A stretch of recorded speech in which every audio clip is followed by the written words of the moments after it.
Bueno, y esto es únicamente esta facilidad que les da esta regla 219 de la resolución miscelánea, es únicamente para personas morales residentes en México, igual que lo que establece el 14b del Código Fiscal de la Federación, en el último párrafo, y aquí nada más que establece una condición adicional, que es para personas morales residentes en México, a través de las cuales se transmitan a las escindidas o se mantengan en las escindentes bienes consistentes en terrenos, activos fijos o gastos diferidos destinados exclusivamente a las actividades a que se refiere la regla 321.2.2. Y si no se cumplen con estos requisitos, entonces se considerará que existió enajenación para efectos fiscales desde el momento mismo en que se llevó a cabo la escisión, o sea, desde el momento mismo en que la escindente le transmitió activos a las escindidas, debiendo pagar la escindente el impuesto que haya correspondido y su actualización respectiva, dice, considerando como valor de la enajenación el precio o monto de la contraprestación que hubieran tenido partes independientes en operaciones comparables. Fíjense que esta regla establece esta condición que, bueno, primero aquí, cuando hay enajenación por parte en la escisión o en la fusión, cuando hay enajenación porque no se cumplieron los requisitos del artículo 14b del código o porque de alguna manera hay, dentro de la fusión o la escisión están implicadas personas morales que no son residentes en territorio nacional, que es una de las condiciones que prevé el artículo 14b del Código Fiscal de la Federación. En fin, el chiste es que si hay enajenación para efectos fiscales porque no se cumplen las condiciones del 14b, ya sea en una fusión o en una escisión, dicen, bueno, hay enajenación, perfecto, bueno, ¿y cómo se calcula? Obviamente si hay enajenación es porque hay transmisión de propiedad de activos fijos, de terrenos, dentro o de acciones, por ejemplo, dentro de la fusión o de la escisión. Las fusionadas transmiten bienes y derechos a la fusionante, y eso es enajenación en principio, pero que después dicen que siempre no, si se cumplen los requisitos del 14b, y lo mismo sucede entre la escindente y las escindidas, hay una transmisión de propiedad, y bueno, en principio pues vamos a procurar que no exista enajenación, pero cuando hay enajenación, aquí el tema dice, bueno, ¿y cómo se calcula la ganancia en la enajenación de bienes de las escindente a las escindidas o de las fusionadas a la fusionante? Dado que en principio, la pregunta es por qué en principio la escindente, pues como empresa, como persona moral que es con personalidad jurídica la de sus accionistas, con personalidad jurídica independiente la personalidad jurídica de sus accionistas, o las fusionadas que son personas morales, personas jurídicas diferentes, con personalidad diferente a la de sus integrantes, pues en realidad ellas no obtienen nada a cambio de la fusión o de la escisión. Aparentemente no hay nada. Quienes obtienen de alguna manera algo, pues son los accionistas, porque tenían acciones de las fusionadas y ahora las canjean por acciones de la fusionante, o tenían acciones de la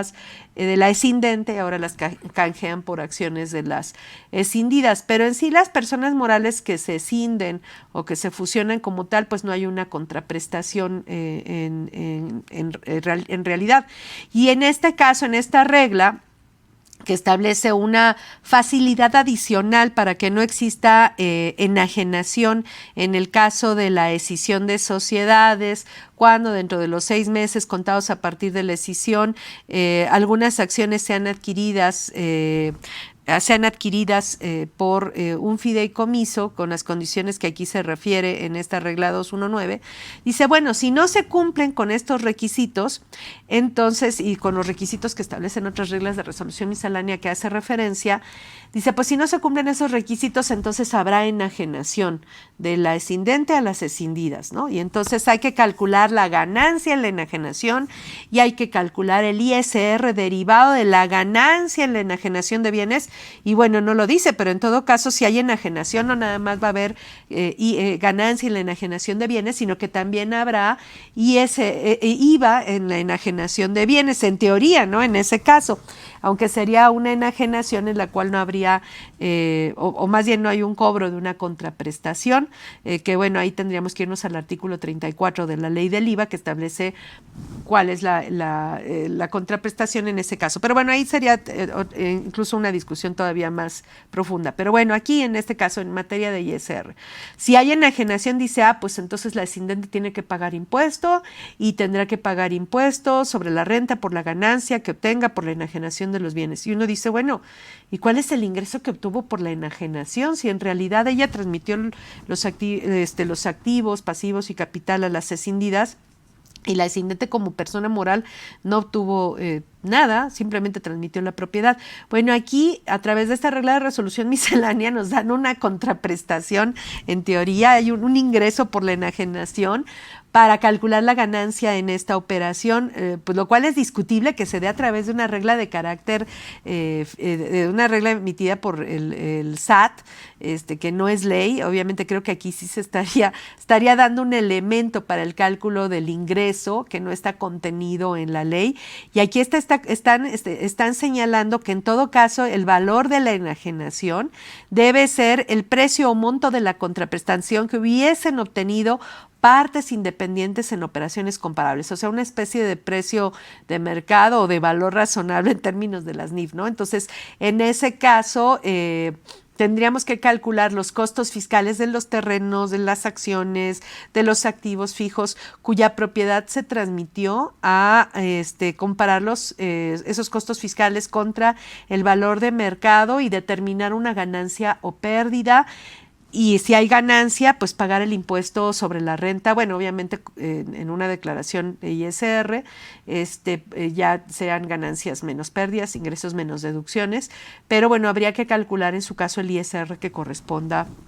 a la base del ISR que se genere con motivo de esta operación, pues lo cual obviamente pues es muy muy discutible en este sentido, ¿no? Entonces eso es lo que establece esta regla de resolución, esta regla de resolución miscelánea, que me parece que sí está excedida en sus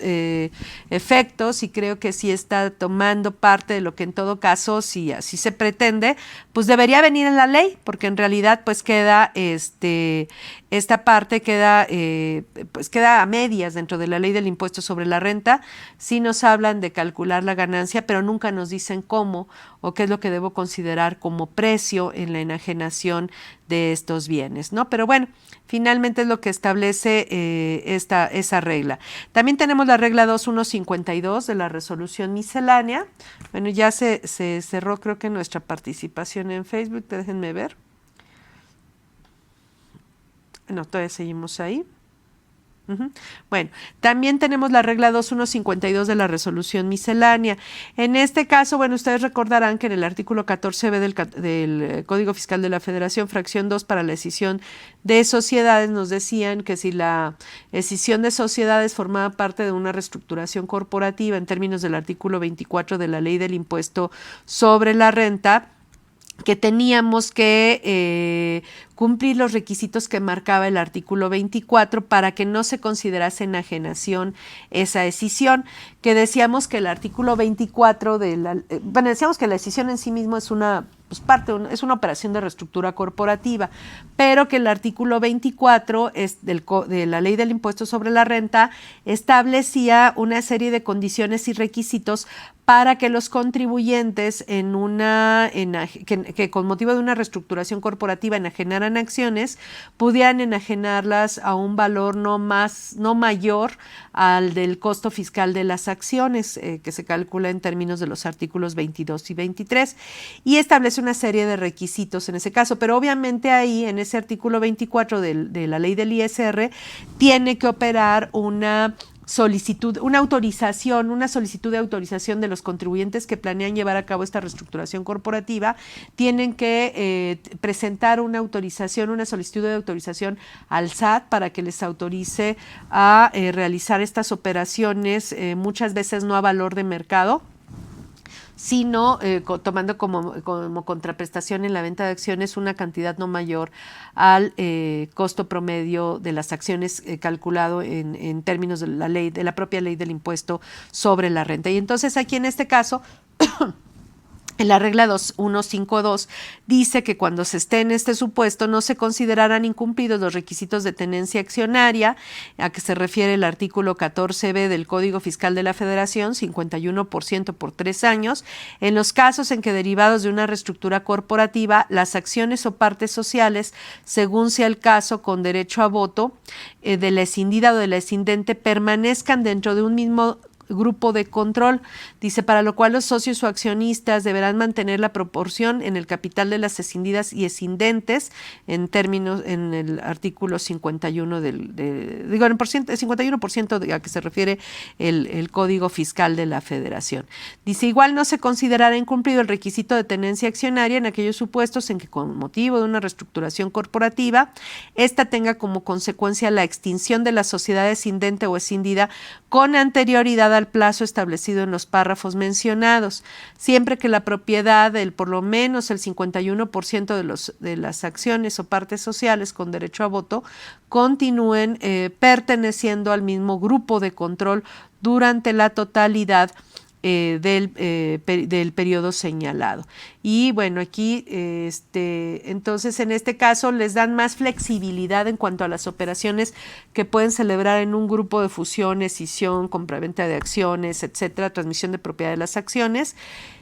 pero obviamente se requiere la autorización por parte del SAT para poder cumplir con para poder tener estos beneficios adicionales de no cumplir con ciertas obligaciones del 14b del código sin que se considere pues una omisión en este caso, ¿no? Bueno, tenemos entonces esa situación, tenemos también el 69 bis, B bis, perdón, del Código Fiscal de la Federación, dentro de las disposiciones relacionadas contenidas en el Código Fiscal, que se habla, donde se establece la presunción de la transmisión indebida de pérdidas fiscales, que es un artículo pues prácticamente de relativa nueva creación, no es del 2020, pero sí no tiene muchos años, 69 bis, es reciente, y en este caso dice que la autoridad podrá presumir que se efectuó una transmisión indebida de pérdidas fiscales cuando del análisis de la información con que cuenta en sus bases de datos identifique que el contribuyente que tenga derecho a la disminución de esas pérdidas fiscales fue parte de una reestructuración, escisión o fusión de sociedades, o bien de un cambio de accionistas, y como consecuencia de ello, dicho contribuyente deje de formar parte del grupo al que perteneció. Entonces, en este caso, por ejemplo, en el caso de la... bueno, aquí dice, en este caso, la condición es que un contribuyente haya, una persona moral, digamos, haya salido, haya dejado de pertenecer a un grupo. Y la salida de este grupo, pues se debió a que formó parte de una reestructuración corporativa, de una escisión o una fusión de sociedades. Entonces, en este caso, este contribuyente, que es el que salió del grupo, es el que tiene el derecho a la disminución de esas pérdidas fiscales. Entonces, en un momento determinado, la condición es que haya salido de un grupo en primera instancia. Entonces, en este caso, que se haya salido del grupo y que sea el que tenga las pérdidas fiscales pendientes de amortizar. Entonces aquí como que esas pérdidas que eran parte, digamos, del grupo, salen vía esta operación de reestructuración corporativa, fusión o escisión, que estamos hablando casi de lo mismo, o cambio de accionistas, es lo que establece en este caso. Entonces, por ejemplo, si hay una compraventa de acciones y una sociedad que era parte de un grupo corporativo que tenía pérdidas fiscales pendientes de amortizar, ya no forma parte de ese grupo de empresas, pues entonces en ese caso es donde puede darse la presunción de transmisión indebida de pérdidas fiscales, siempre y cuando, además de estas dos condiciones, es decir, las condiciones es que exista fusión, escisión, reestructuración corporativa, 1, 2, que con motivo de esta operación el contribuyente salga de un grupo, perdón, reestructuración, enajenación, fusión y venta de acciones, transmisión de propiedad de acciones. Y como consecuencia de estas operaciones, la persona moral que tiene las pérdidas por amortizar salga del grupo del cual formaba parte. Pero además de estas condiciones se requiere lo siguiente, dice: la presunción señalada en el párrafo anterior podrá llevarse a cabo por la autoridad siempre que advierta que el contribuyente que obtuvo o declaró las pérdidas fiscales haya actualizado cualquiera de los siguientes supuestos. Entonces tenemos una empresa que formaba parte de un grupo que tiene pérdidas fiscales y que generó pérdidas fiscales, declaró pérdidas fiscales y que con motivo de una escisión, fusión o enajenación de acciones sale del grupo. Y entonces ahí se considera que puede haber una transmisión, se presume que puede haber una transmisión indebida de pérdidas, siempre y cuando las pérdidas se hayan generado en cualquiera de los supuestos a que se refiere los siguientes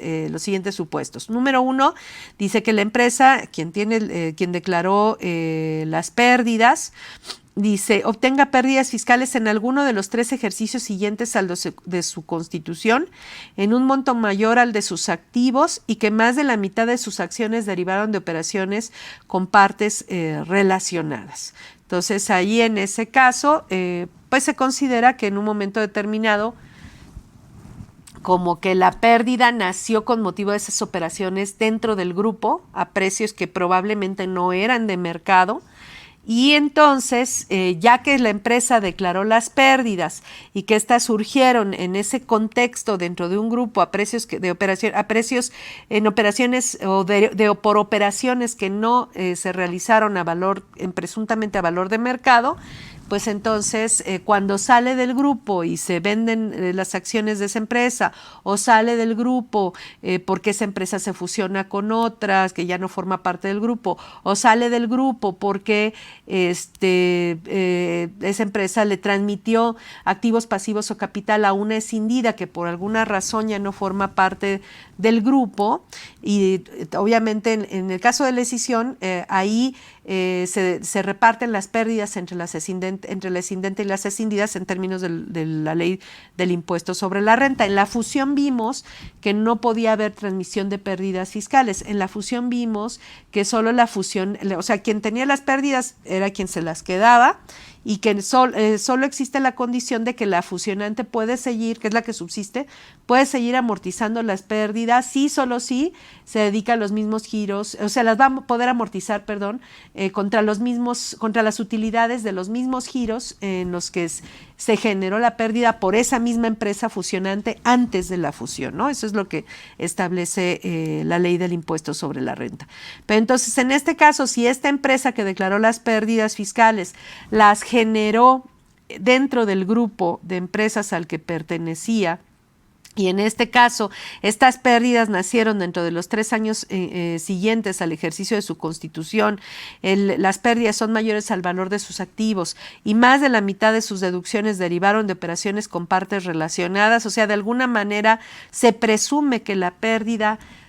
se generó o se creó prácticamente dentro del grupo, ¿no? Como si se hubieran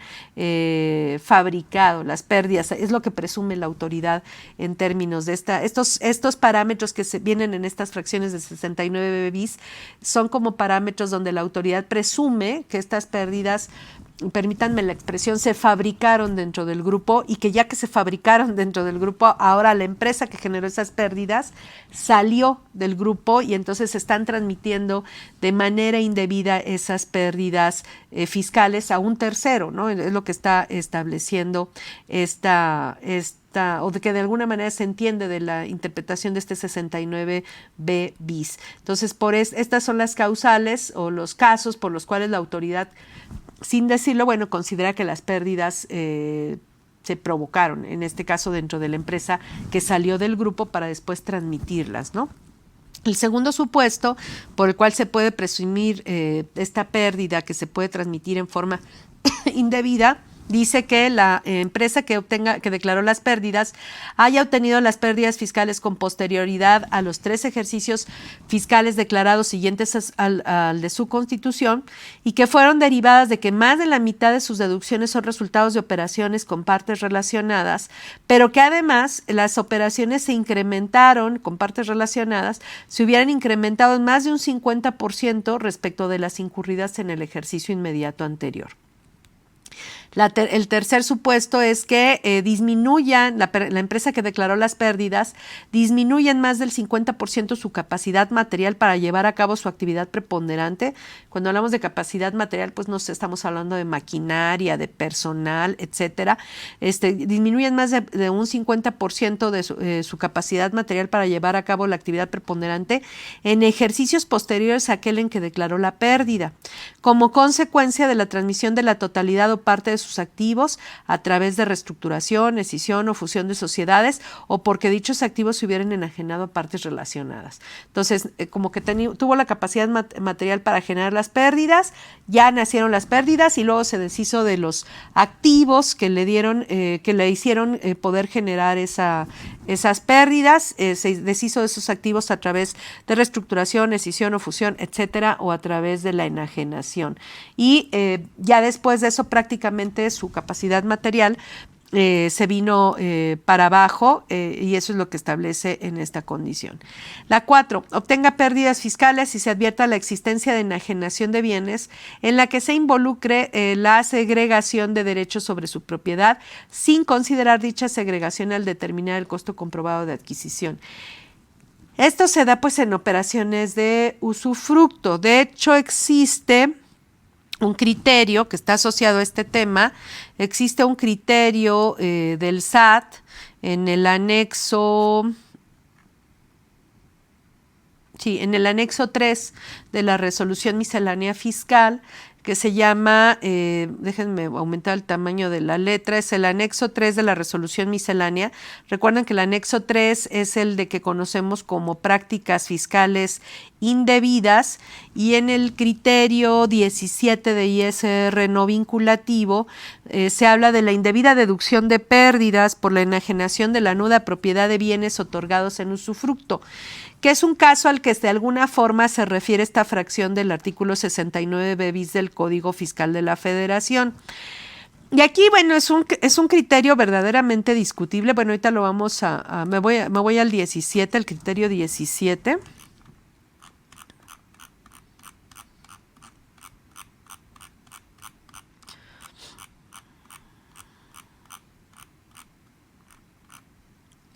Ahí está. Y bueno, dice que conforme al 980 del Código Civil Federal, el usufructo es el derecho real y temporal de disfrutar de los bienes ajenos, que es de carácter vitalicio, salvo pacto en contrario, hecha la excepción del que se constituye a favor de personas morales que pueden adquirir y administrar bienes raíces y que puede durar hasta 20 años. Bueno, dice, en el mismo sentido, la doctrina en materia civil señala como atributos de la propiedad el uso, percibir los frutos y el uso y percibir los frutos del bien, los cuales pueden ser sujetos de división y transmitirse a terceros, donde generalmente el propietario se reserva la nuda propiedad. Es decir, cuando tenemos cuando se constituye el usufructo sobre un bien, el que era el propietario, desde el derecho romano, pues se supone que el derecho de propiedad se compone de 3 tipos de derecho: el derecho de usar, disfrutar del bien y disponer del bien, esos 3 derechos. Entonces, cuando se constituye el usufructo, el propietario del bien separa ese derecho de propiedad en 2. Él se queda de esos 3 derechos, solo se queda con uno, que es el derecho a disponer del bien. Y el que obtiene el usufructuario, ese tiene la persona a favor de quien se constituye el usufructo, que es el usufructuario, ese se queda con 2 derechos, el derecho del uso y el derecho del disfrute, o sea, a explotar el bien y obtener los frutos de ese bien, ¿no? Entonces, la propiedad se separa en 2, ¿no? Entonces, por un lado queda el titular del derecho de disposición del bien, que es el nudo propietario, por el otro lado queda la persona que va a tener el derecho del uso y disfrute del bien, que es la persona a favor favor de la cual se constituye el usufructo. Entonces, en ese caso dice, bueno, en materia fiscal, el artículo 14, fracción primera y último párrafo del Código, entiende por enajenación de bienes toda transmisión de propiedad, aun en la que el enajenante se reserve el dominio del bien enajenado, considerando propietario al adquirente de los bienes. Bueno, luego dice, en este sentido, la ley del impuesto sobre la renta, artículos 16 y 90, señala que las personas morales y físicas respectivamente residentes en el país, incluida la asociación en participación, acumularán la totalidad de los ingresos en efectivo, bienes, servicios, crédito, cualquier otro tipo que obtengan en el ejercicio, inclusive los provenientes de sus establecimientos en el extranjero. Por otro lado, el artículo 25, fracción quinta de la ley, señala que las personas podrán efectuar deducciones por pérdidas en la enajenación de bienes, distintos a los que conformen el costo de lo vendido, y el artículo 121 establece que las personas que personas físicas, para las personas físicas, que las pérdidas en la enajenación de inmuebles podrán disminuirse en el año o en los siguientes 3 de conformidad con el artículo 122. Bueno, y aquí viene la conclusión. Dice, al efecto se ha detectado que algunos contribuyentes constituyen usufructos sobre bienes inmuebles, donde el nudo propietario enajena la nuda propiedad, determinando, y ahí es donde viene lo discutible, indebidamente una supuesta pérdida fiscal en la enajenación de su derecho.